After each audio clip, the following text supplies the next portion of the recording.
I believe you have among the articles in this reading my article on deflation. So we had during the break some debate about, is it really so that inflation is harmful? What about small inflation? Because you hear everywhere, if inflation is, that means growing prices, 1–2% is actually fine. I would argue that, as I did, price increases is not inflation, it's just an effect of inflation.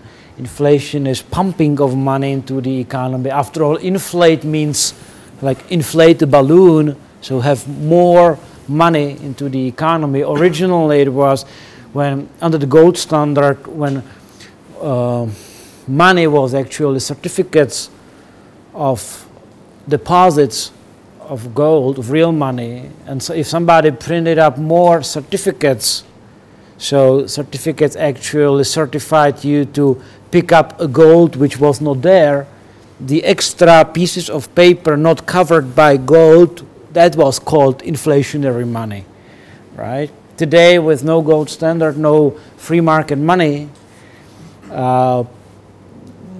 it's sort of logical that people tend to focus more on increases of prices rather than speculate about which monetary aggregate is the real money. But in any case, I want you to kind of think about the effects which I described. What if somebody, you or somebody else, prints up a new piece of paper and goes and buys new stuff, right? And the redistribution, which is immediate, you get something which you wouldn't have without the little piece of paper, and somebody else cannot actually buy what he wanted because the stuff is not available, and there is less stuff available and hence higher prices. This redistribution from those who have the new money first, from those who, for example, never get them, so typically from pensioners to banks, is something which is crucial to understand inflation. However, inflation is not the only regulation or intervention which exists, and you already covered some, and I want to give you a kind of taxonomy of intervention so that you perhaps see more of it than you expected. And the taxonomy is from what also you have in your book, from a book, Power and Market, written by a student of Mises, my favorite professor, Murray Rothbard.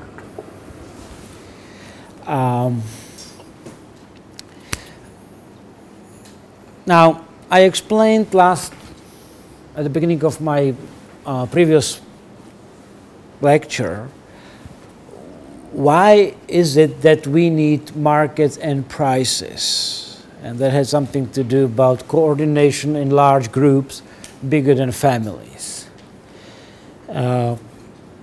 And from that, you can actually understand why is it that things go badly when somebody interferes into the voluntary exchange.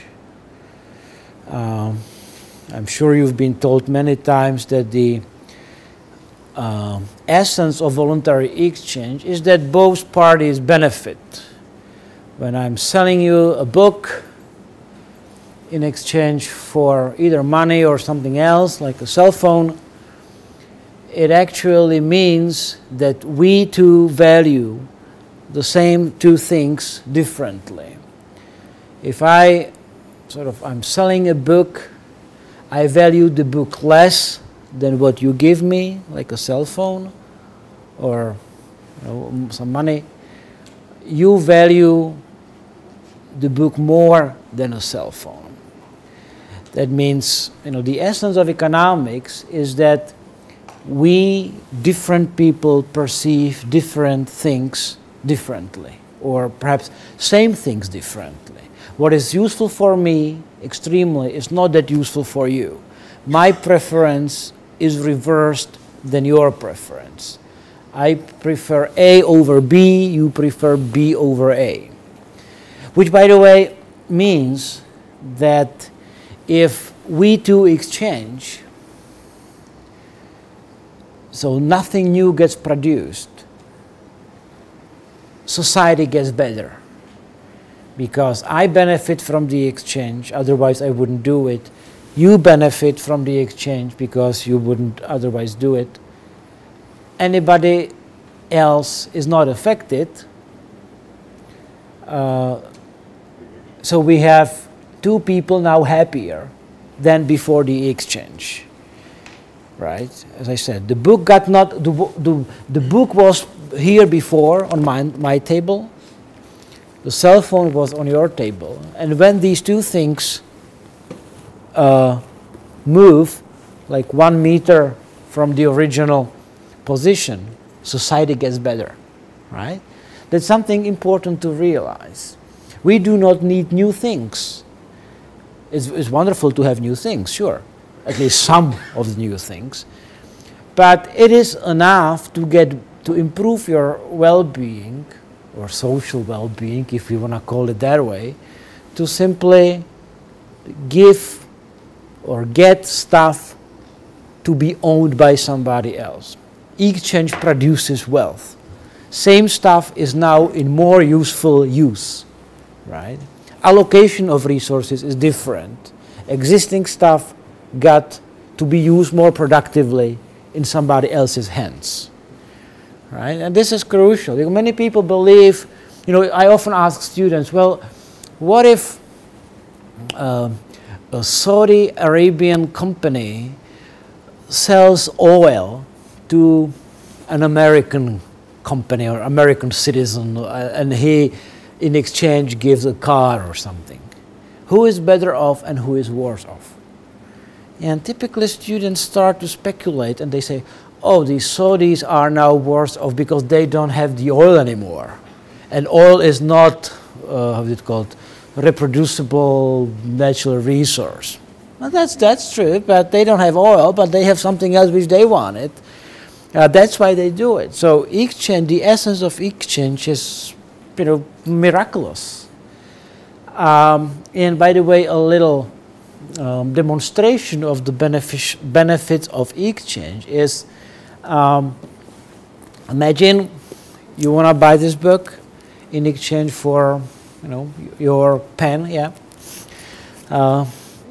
When we engage in an exchange and we exchange stuff, what do you say?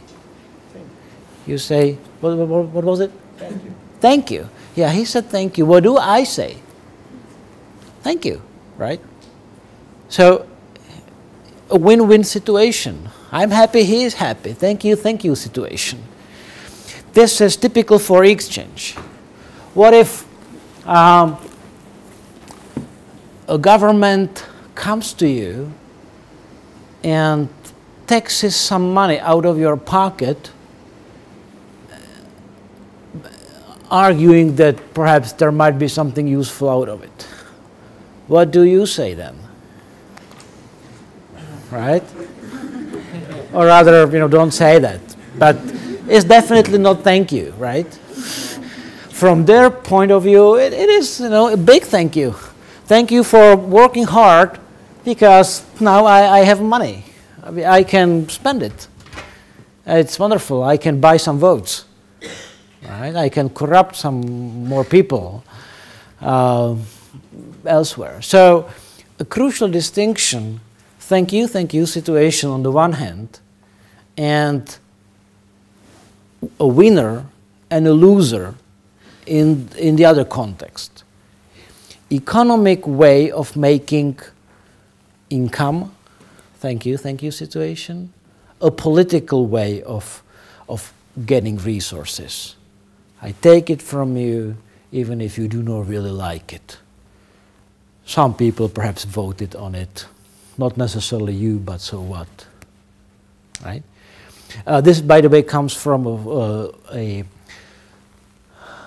German sociologist, Franz Oppenheimer, this distinction, economic means versus political means, voluntary exchange versus use of force and non-voluntary transfer of resources. And Murray Rothbard in his book says, well, let's see what kind of situations do we find when non-voluntary political means were used. And he says, well, there are a couple of them. Let's say the first one is the following one.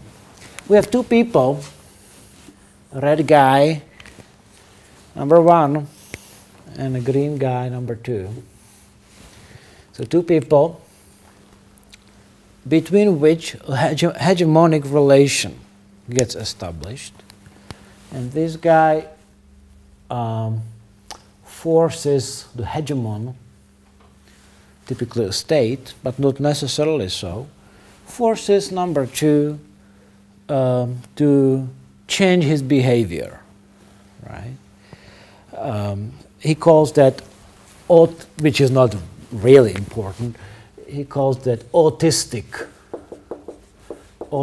intervention.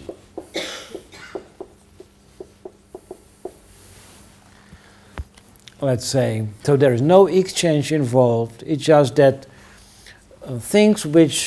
peaceful things which number two would want to do are not now allowed. He has to opt for his second best alternative, such as, number two, you want to pray to your God? This is not allowed here. If you want to pray to our God, not your God, right? So that guy has to suffer, change, go for, as I said, second best alternative. Why? Because this one forces him, right? So the kind of first ideal way of life is not now available. This guy loses. Why? Because this one gains, not in monetary terms, but some psychic income. He has the power, right? Now, what if number one establishes a hegemonic relation and says, oh, you here, you need to change your behavior in a way that you have to give me something back, which you do not want to give me under normal circumstances. Rothbard calls that binary intervention.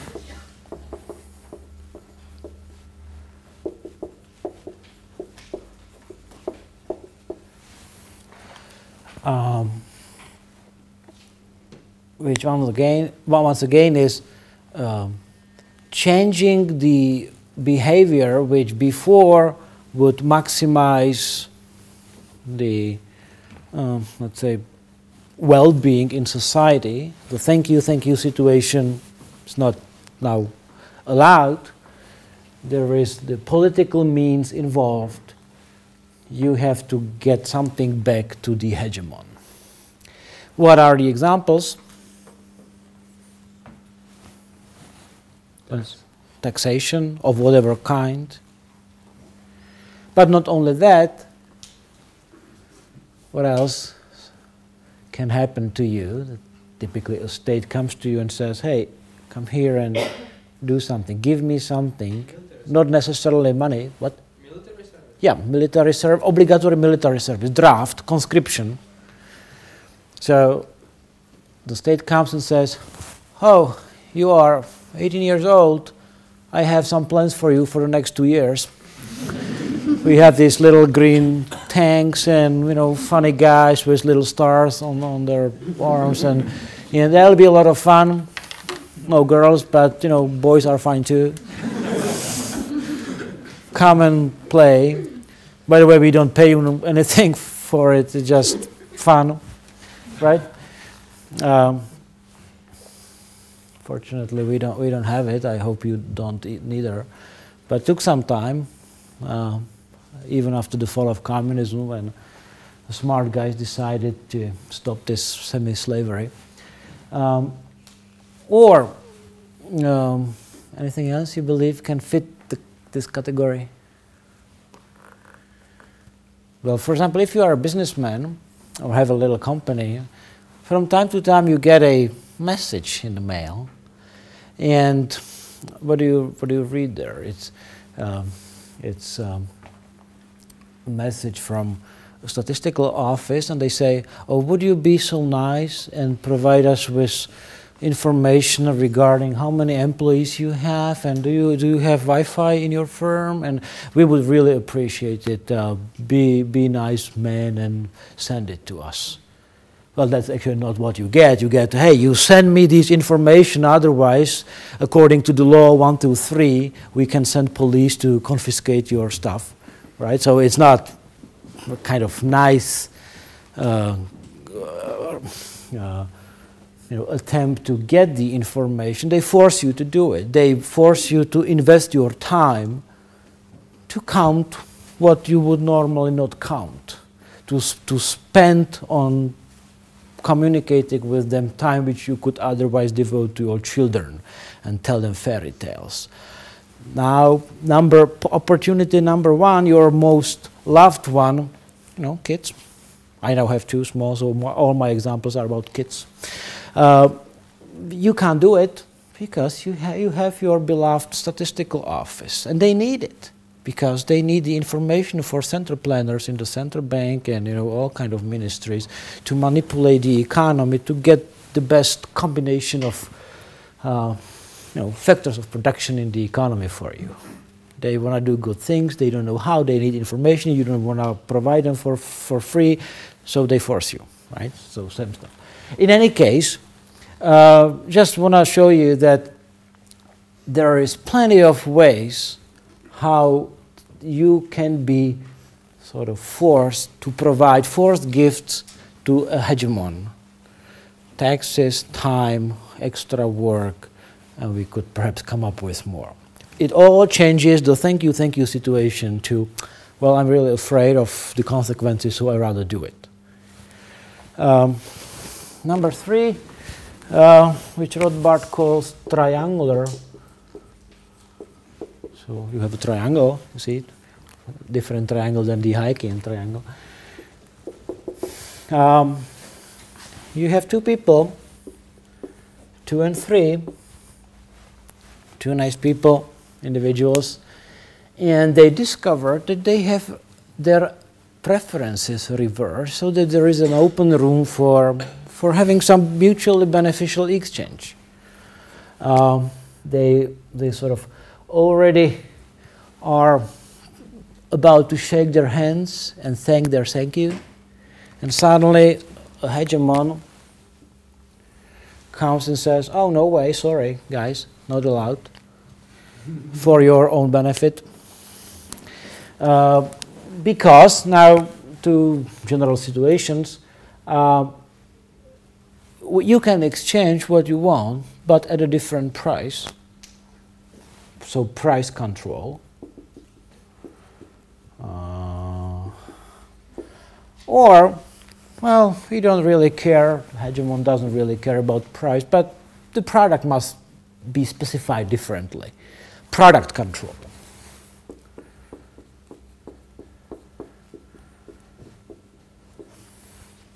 Now I'll give you a few examples so that you know what we are talking about. Price controls are, clear. Things like rent control. You cannot rent an apartment for more than what the legal maximum is, or minimum wages. You cannot allow. You cannot employ your employee for less than what the law says. It's the minimum wage. Sometimes they push the price ceiling to the floor, so to speak. So sometimes they tell you, okay, you can exchange things, but the price must be zero. Would you know an example of such a situation? Not the really typical market, but I often have my talk about it because it's very nicely sensitive. Blood parts. Yeah, body parts, blood, kidneys, right? Oh, there are people, well, I have American numbers, there are 75,000 people whose kidneys are failing. They are waiting in line because there is not enough kidneys. And by the way, 25 people per day die because there is not enough kidneys. So if you want to donate them a kidney, you can do it for free under certain other conditions, must be anonymous and so on and so forth. So you can donate, but if you would accept the money in exchange for your nice gesture to save the guy's life, you'll be put to jail, right? And hence, not surprisingly, you have a lot of people dead because you don't have enough kidneys, because if people don't have incentives, extra incentives to donate, there is then less available. They don't do it that often. People do some things because of love. Love is a nice thing. But as a famous economist says, there is not enough love in the world to feed 6 billion people, right? So you have to incentivize, for example, bakers to get up early at 4 o'clock, right? When it's not really what you would normally do. But you do it because at the end of the day, you make some bread which you sell and you get back home to your family and kids, you see, and have some money so that you can feed them as well. So you need monetary incentives to do something in addition to your love. In this case, this is not allowed. So, interesting topics. Price controls. Product controls would be a lot of situations. Imagine I want to buy a new pair of shoes, and I find a little tiny shoe seller who has a little tent. I don't know who does these things here, but for example, in the Czech Republic, we often have Vietnamese who have these little shops for stuff for low prices. So imagine we have this Vietnamese seller, shoe seller, who sells a nice pair of shoes. I want to buy it. Everybody happy. I'm happy. He is happy. We all know what is being bought and sold. So almost a thank you situation. And suddenly a hegemon shows up, an inspector in this case, and says, oh, by the way, and if you want to sell shoes, you have to have, if your little stand, you have to have a chair and a mirror so that you can really see what you have, what sort of shoes you have. And then let's say I say, well, but I can see it this way. I don't need it. I'm happy with the shoes. And the inspector says, well, well, that's only your point of view. We believe there must be a chair and a mirror, which is a real situation. There is some kind of bylaw which says that every shop which sells shoes must have that, otherwise you cannot sell it. What is it? Well, product control. Despite the fact that people are willing to exchange without it, it is made illegal. You have to have different product or extra things added to it. Otherwise, you can't do it, right? Today, it's very popular. It's just one example of what is called protection of consumers. Or imagine I'm driving my car and I see a tourist in front of a hotel with a big suitcase, and I stop by and say, hey, don't you want to be driven to the airport? And he says, oh, how do you know? And I say, well, I see the suitcase, and I just was my guess. And he says, oh, that's so perfect. What's the price? And you say, 20 euros or something. And he says, perfect, I'm so happy. I'm so happy too. and suddenly a guy shows up, typically, representative of a municipality, who says, "Oh no, you can't do it. By the way, if you want to do it, your taxi must be all yellow, and it must have this taxometer, whatever that is called. And there is only actually one guy in the city who can gives the appropriate stamp on it. Otherwise, it's illegal. In other words, you need to have a license. If not, sorry."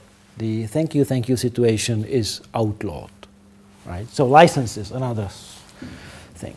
Or imagine you are an employer and there is a growing demand for your shoes which you produce.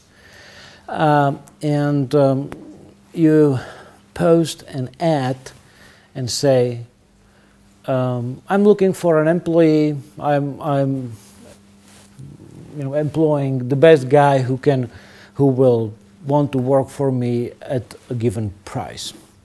And suddenly, some people line up. You have interviews with them. You pick one, and he says,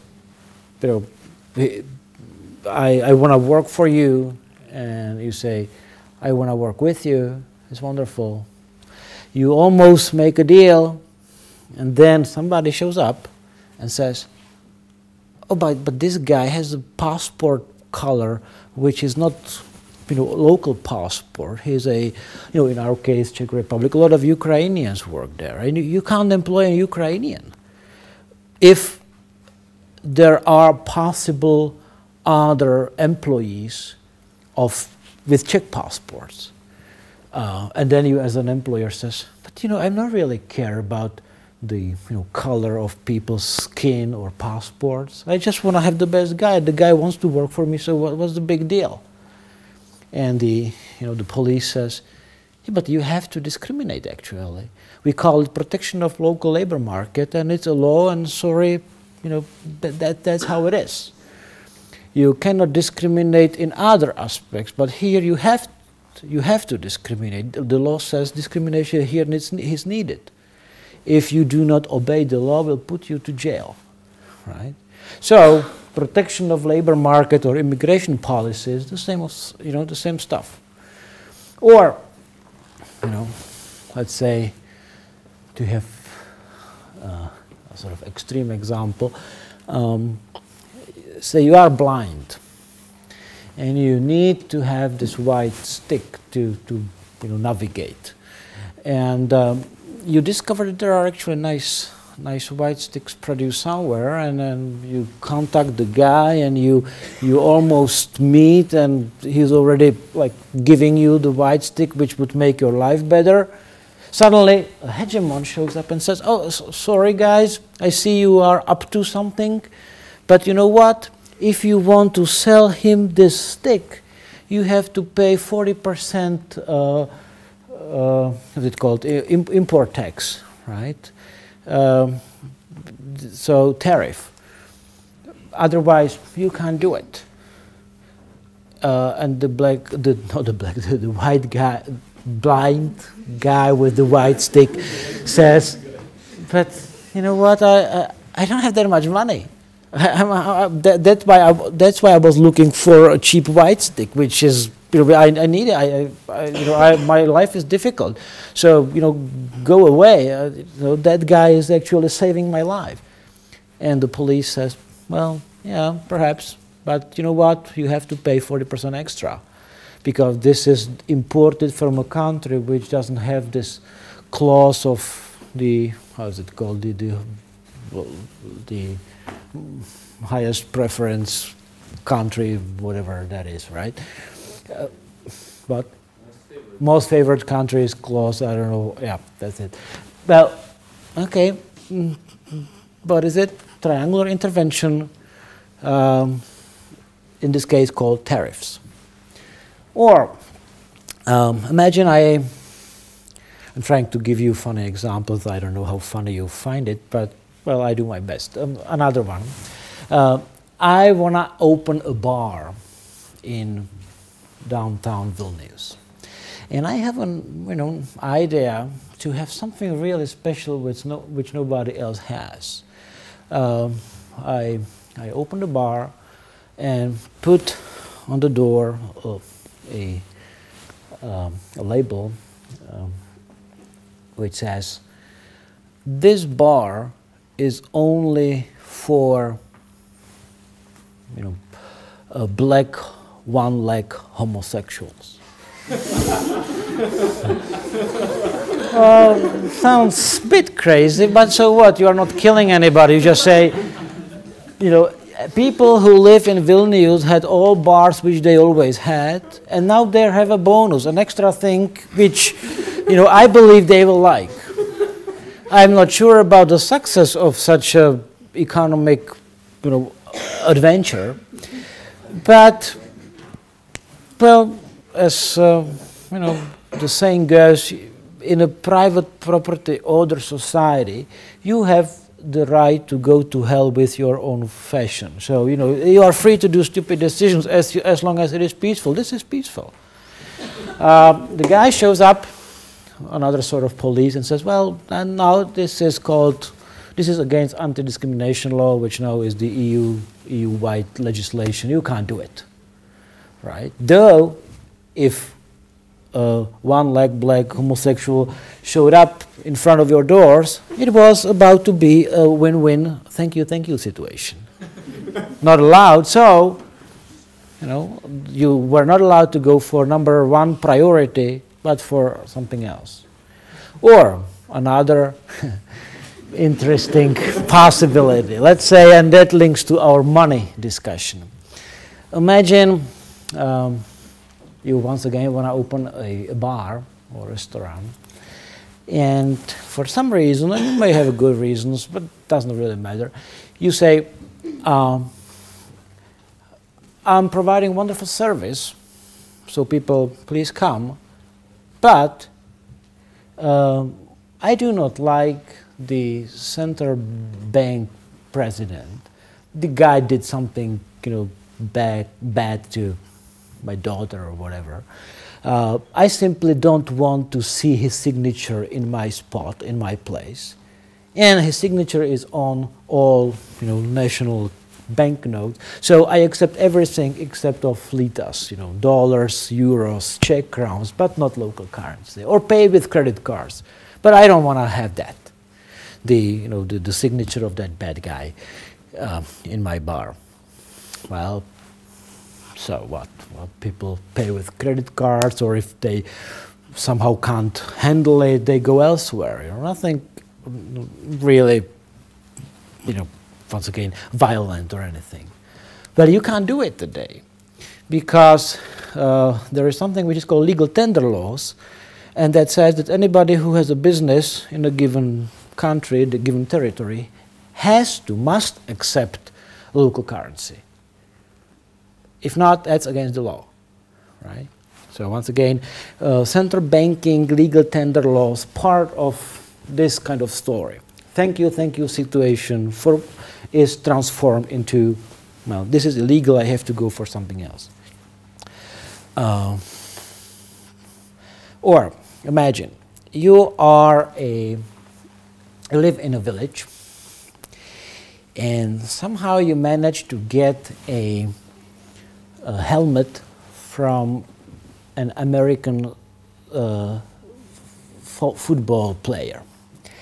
You are the only one who has it in your village, and want to show it to the rest of community so that girls like it or something. So you attach the helmet to the fence and turn it into the mailbox, right? And then you just look out of your window and just see how much people get jealous when they see it. Seems like a nice thing, nothing problematic. Well, actually, this is a real example. I'm not making that up.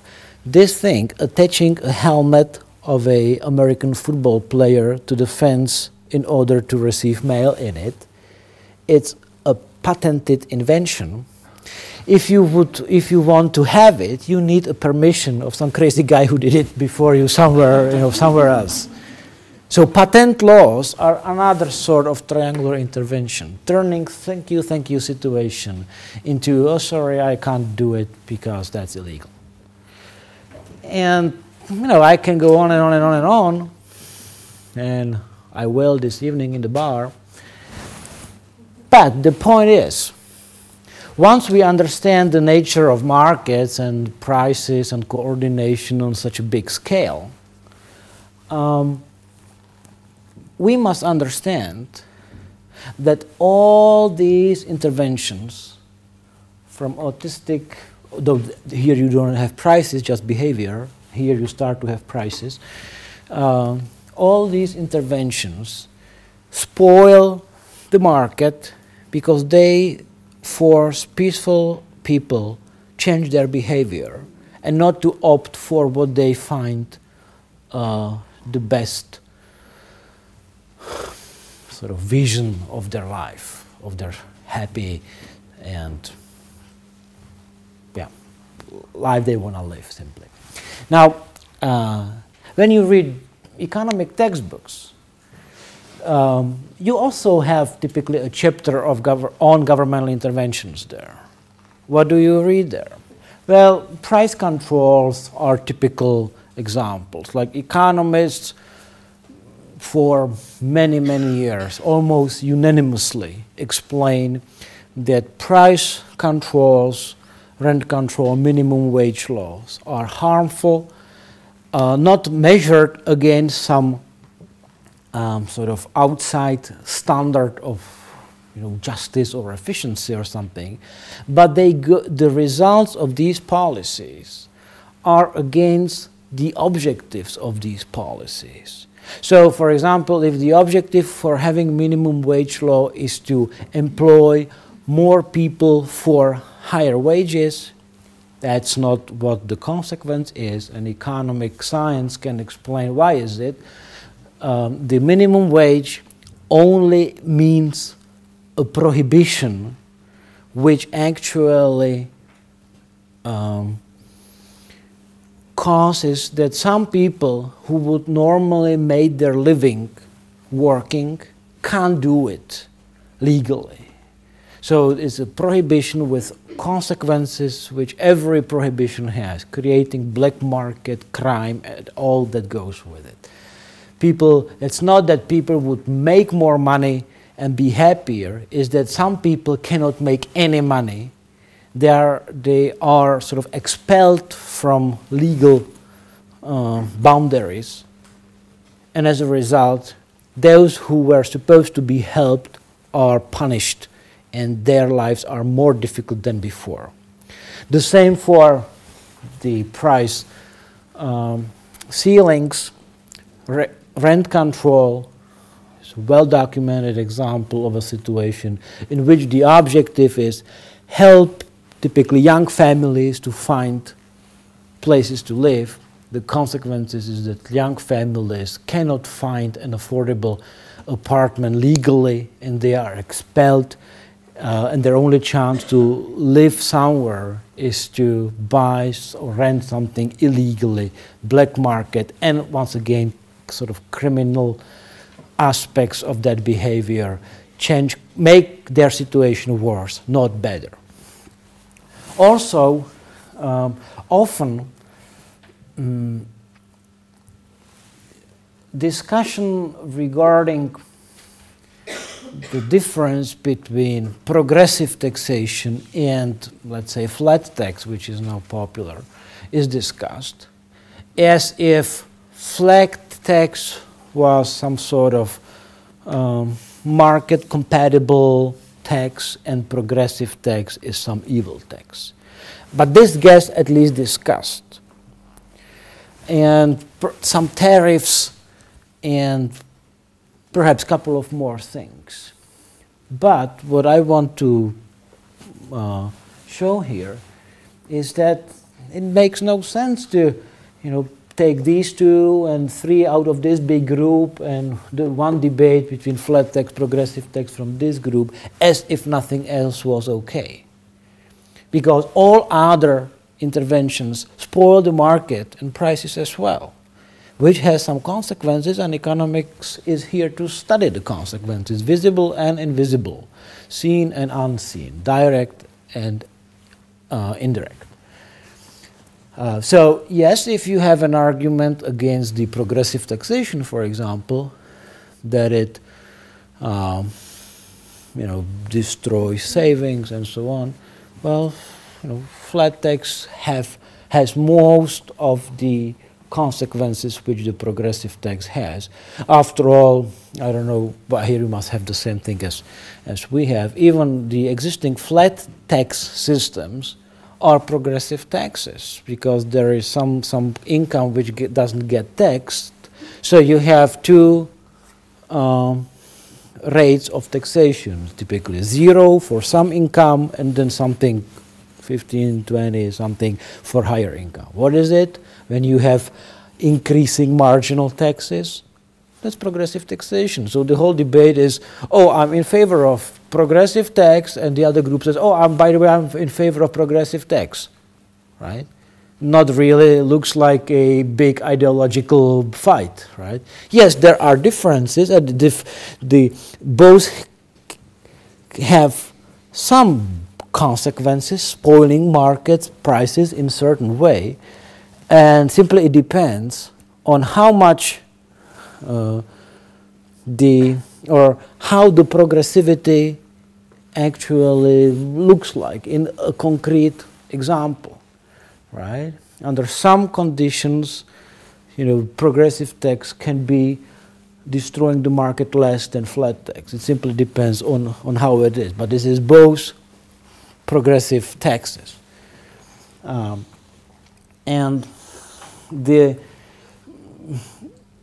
sort of Austrian school take on that would be, yeah, well, let's study all consequences of all interventions into the markets. When it comes to taxation, when it comes to triangular interventions. Not just to pick some, but study all of them. Some competing schools of thought, and I know you had some lectures or a lecture about competing school of thoughts. I don't know what exactly you covered. But the point is that some schools believe that some of what Austrians would consider to be intervention is not an intervention, but a necessary framework for market to be sort of allowed inside the framework. So, for example, I don't know, Milton Friedman, we used his name today already. And the reason why I use Milton Friedman often is that he, if you ask a common man, non-economist, whether he knows some free market economists, he would typically say Friedman. Friedman was a great popularizer of free markets. But he would, for example, say that there is a need, or that markets do not belong to some sectors, such as monetary policy. He would say you have to have a monetary, or originally he said you need to have a central bank, a monopolist, and a golden rule, which says that the amount of money in circulation should go up every year pretty much the same speed as the growth of output, GDP, right? So he says, and this governmental intervention provides a framework within which markets can operate, right? And to this, people like, and by the way, Hayek, when he wrote his Constitution of Liberty and Road to Serfdom, he would say, oh yes, this is very true. There must be a state monopolist who provides money. This is not, money is not a market phenomena. It must be done through the central bank, right? when you read Hayek in the 70s, his work in the 70s, such as his book Denationalization of Money, he says, I was wrong. I now know that inflation, when I studied, or after I studied history of inflations, I discovered that pretty much all inflations were deliberately started by governments because they benefited governments. Inflations are responsible for wars because they give rulers a very easy way how to pay their soldiers. Rulers, be it kings or presidents, doesn't really matter. For anybody in such a position, it's sometimes difficult to tax people in order to pay your army, because people ask questions like, what is the war for? Or how much does it cost? Or is it worthwhile? And rulers do not like these questions because they need to fight wars. Wars are good, right? You always have an enemy. You have something to write about in newspapers. People, can read stories. And Hayek said, no, this is horrible. Control over money is very dangerous to be left in the hands of politicians, because they will immediately misuse it. Look at the history of money. So, he said in 1970s, I'm in favor of denationalization of money. Money are too important to be left in the hands of politicians, right? If we understand why to have markets in the production of bread, because we know that governments can't even,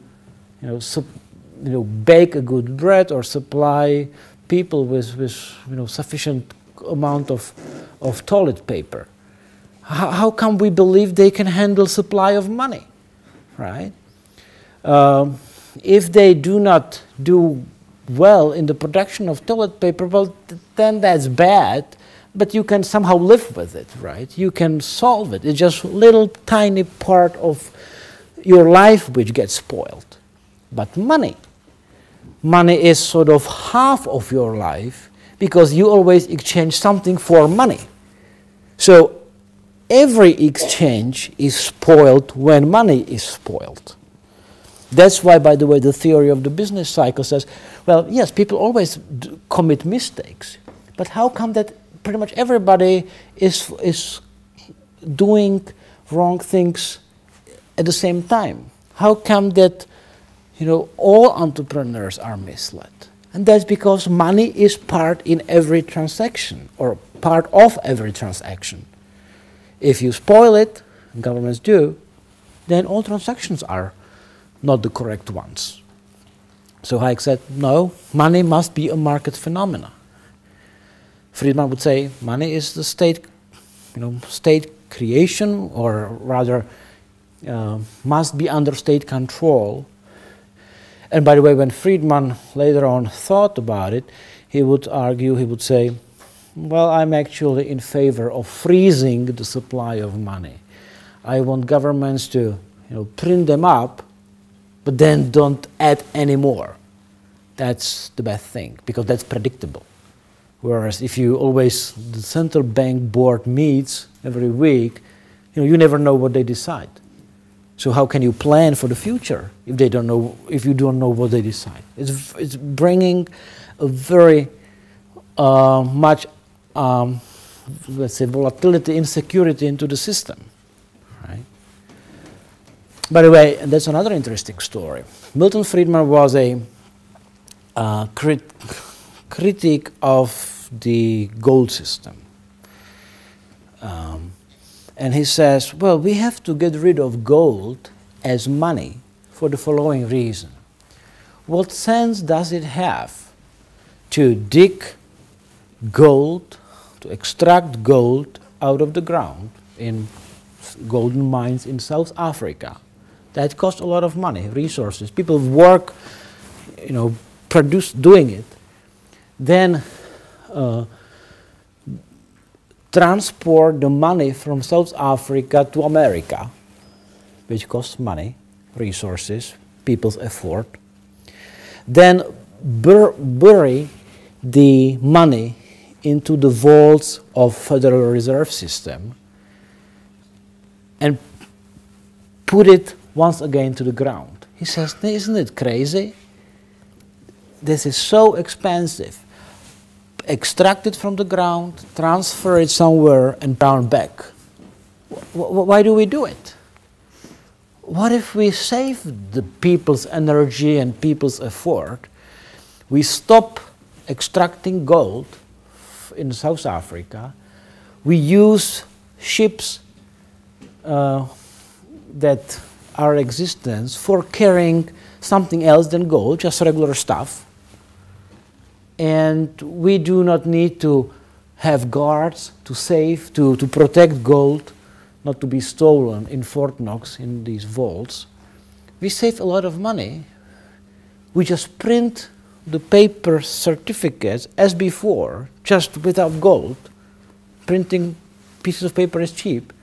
We save a lot of money, and the money can be spent on something else.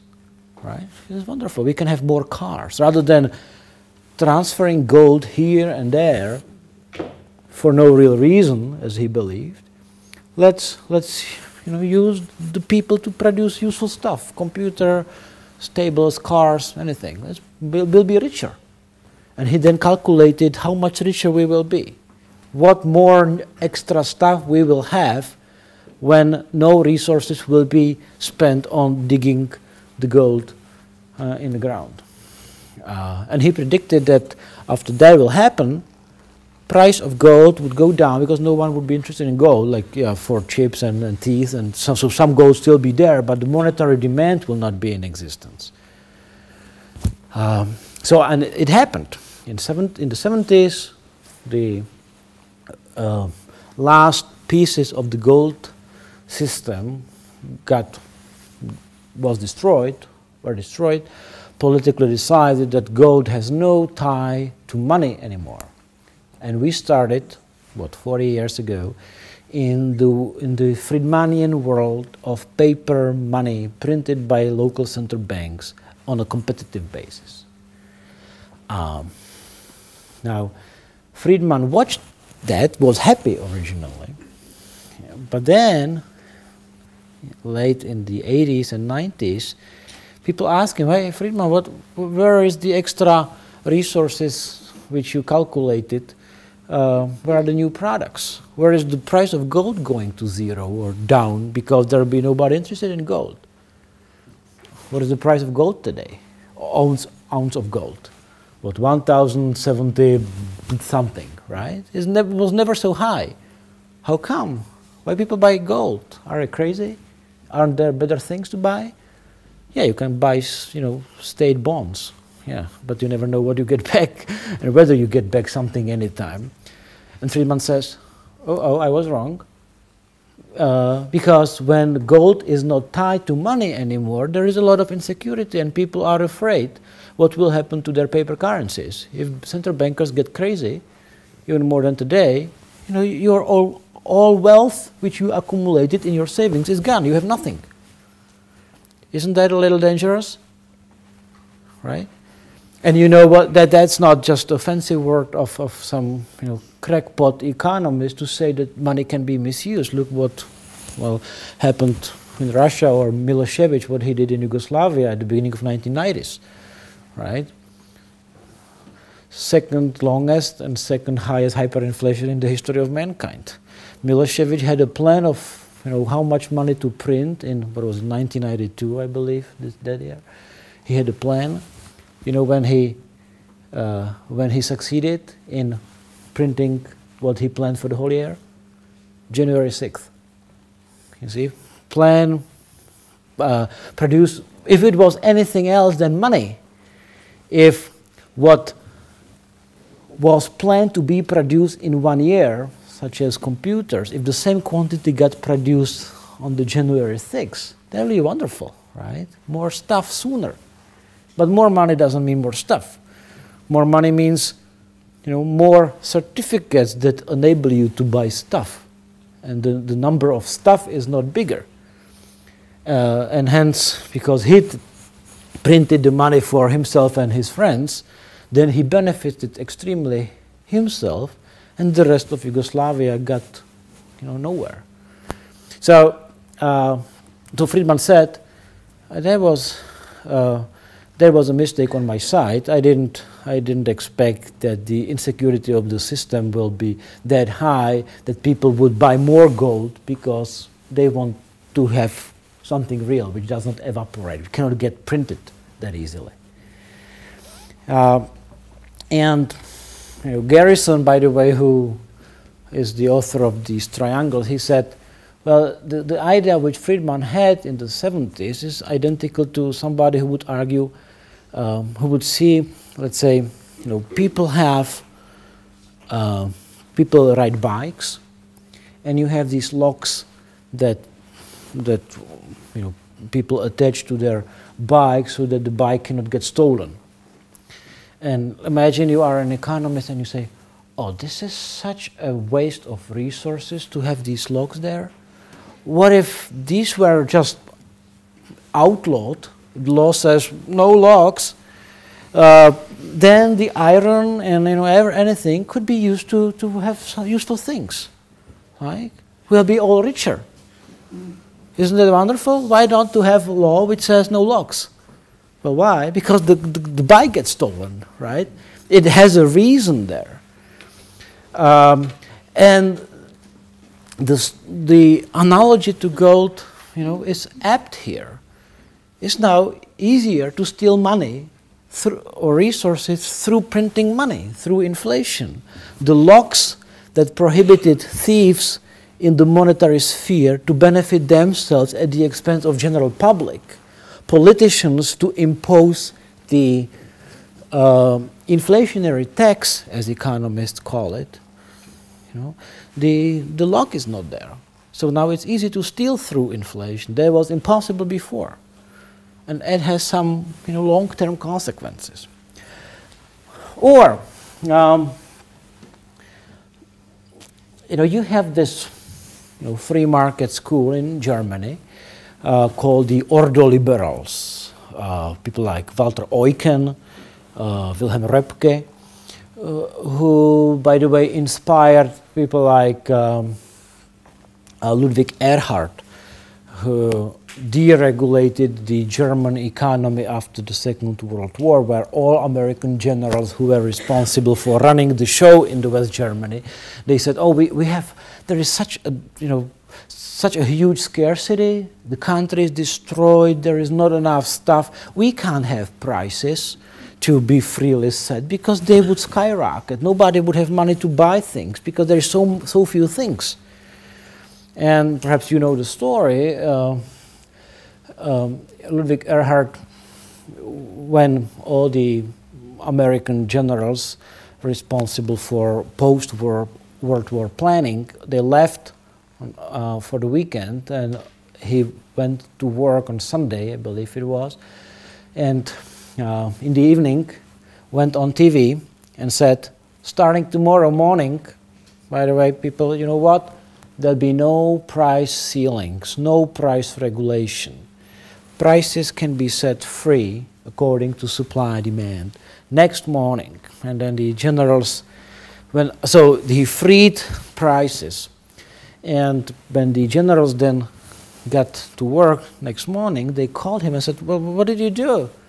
This is not what we wanted. All our advisors tell us that this is a mistake.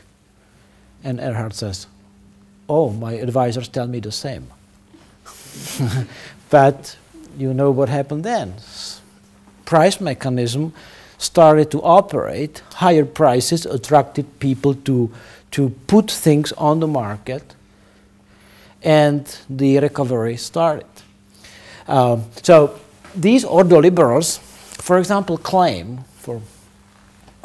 they have their reasons, that yes, markets are good, prices are good, they would be in favor of the central bank, but also they say, oh, what we need is to have state agencies that would supervise competition, that would prevent monopolies from emerging. So the fight against monopolies, they consider to be a role for the state, that you need a central bank to create a sort of monetary framework, and you need antitrust legislation to create a sort of legal framework. And then you can have markets, right? People like Mises, who lived, he was, the same generation as, or a bit older than these ordo-liberals, Germans, he says, no, that's not true. Because how do you know how many firms shall be in business? How do you know that the agency will not misuse the power? The number of firms and the size of firms in a business is simply a product of the market. If people decide to buy products from one company only, all people would want to have Microsoft system, then the market has to supply it. Then there will, all other producers of the product will go bankrupt. So even if there is one, because people want one, that's how it should be. If people want 10,000, there'll be 10,000. But there is no meaningful way how an agency, bureaucratic agency, people who are in government for a reason, they are not businessmen, how they can somehow see the market from outside, think carefully about it and say, oh, here the optimal number of firms in the industry is something. If you grow too big, we'll split you into two smaller firms, right? Mises would call that, that's a central planning. It has, yeah, monopoly is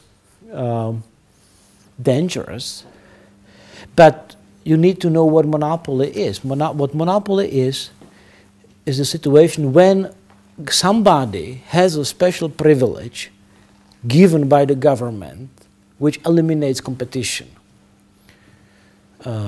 So if the monopoly situation is a situation in which somebody uses political means to get economic power. But if a firm gets big because buyers want the firm to be big, that's what's called the market. And if you decide bureaucratically to prevent the firm from growing, that's called central planning. You believe you are smarter than thousands of buyers who simply want to buy from this firm and not from somebody else, right? So it just shows you that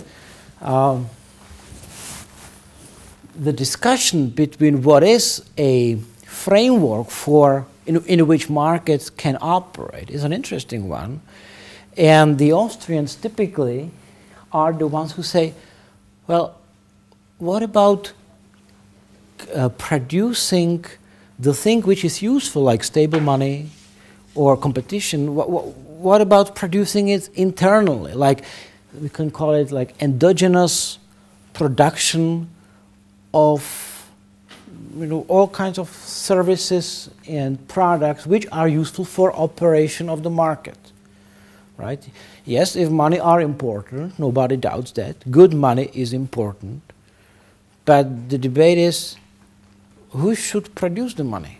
The state or the market? Or competition is important, yes, but if you give a privilege to a state agency, would it make competition would it make more competition or less competition? Or ultimately, people like Mises, for example, would say, and Hayek as well, they would say, okay, we understand markets are important, prices, coordination, competition, and all that. We understand, money can and should be produced privately, for example. That's not a precondition of the market, it is a result of the market. But the only non-market provided good is the legal system. So thieves and robbers must be brought to justice, must be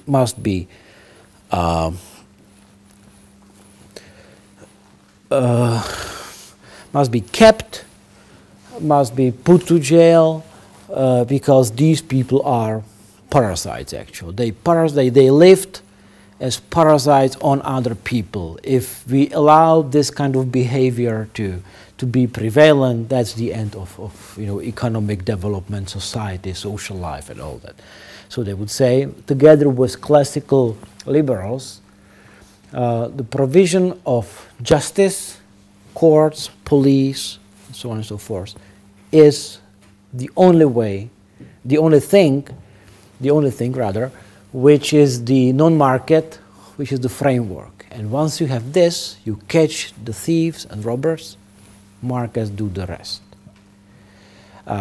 You'll have, I believe, Remigius talking about it tomorrow, but in this context I want to mention that, yeah, there are some people, such as Rothbard, a student of Mises, who says, well, here Mises argues well that indeed you need to catch these criminal actors, but even here, who can catch them, or who will catch them better? A market-oriented, market-based police, which can get money only when they do their work well, because otherwise nobody would pay them, right? Imagine somebody, a private agency comes to you and says, oh, I'm a private agency, I'm here to catch criminals. And you ask, how many of them did you catch last year? And they said, oh, no one. We are not good at it yet. Would you prepay a service with such a company? You would say, am I crazy or what? There are others who do it well, they already know, so get better, perhaps I will think about it. But if you can't prove you will do something, why would I pay you, right? Or, so you see, what's at stake here. Or would the state catch criminals better, right? Now, once again, that's a big question for political philosophers. But economists, they are simple-minded people. They don't ask big questions. They just ask, what are the incentives for anybody, be it state or a firm, to do what they claim to be doing, right? What if you have a police, state police? Perhaps you have your own experience. Say somebody steals your car, right? What do? You go to the police department and you say, oh, I need to report something, my car got stolen. And they say, okay, what's your name? What's your ID? When was it? And then so you spent an hour filling the documents, and they say to you, okay, but thank you for filing this, whatever that is called, filing this situation. If we, for whatever reason, find it, we'll let you know, right? Did you ever hear that anybody's car was found or brought back? Not but it can happen, right? But once again, the incentives. Is your salary higher when you find it? Or is it the same? And if it is the same, then what is more pleasant? To sit in your office and watch TV and drink coffee, or be somewhere out in snow and look for a car which is not yours, and if you find it, nothing, you do not get anything extra, right? And now you see where it goes, right? So, is there an exception to the economist claim that competition actually is the best driving force behind any successful business, irrespective of what the business provides: bread, cars, money, security. Or, so isn't it an exception, or is it something special? And if so, why? And the Austrians are, as far as I know, people who simply ask these questions. They do not agree with each other in like all aspects of their analysis, but which is good and natural, but there is still, unsettled disputes. But what I like about it is that they simply do not take things for granted, and never did for more than a century. And they ask correct questions and attempted to simply provide answers to it.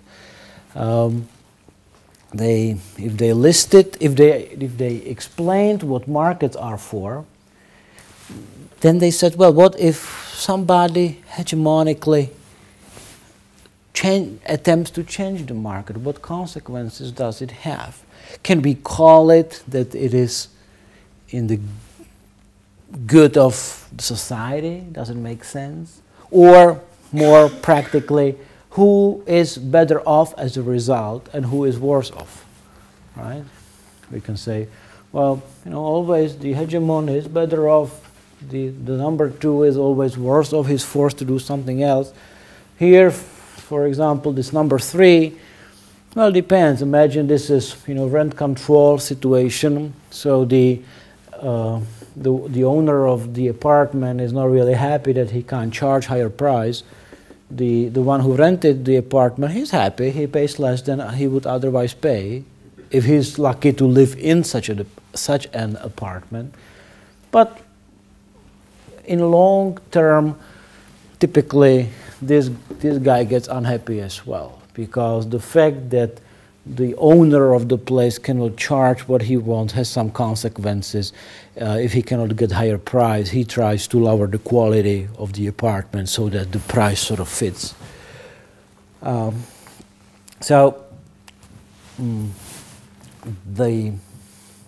would say, focus on micro foundations. That means, people, individual people, and how much incentives they have, how they change their behavior. This is very typical for the Austrian school. Many other schools too often speak about, these broader concepts, unemployment, as if it was not linked to people, inflation rate, as if it was not linked to incentives of central bankers and their policies, or capital, as if was not linked to the machine structure of production, and so on and so forth. And I'm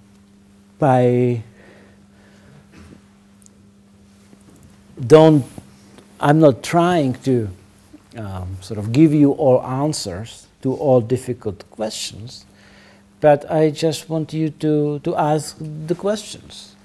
It's too easy to say, oh, markets do not really work, let's have a government to fix it.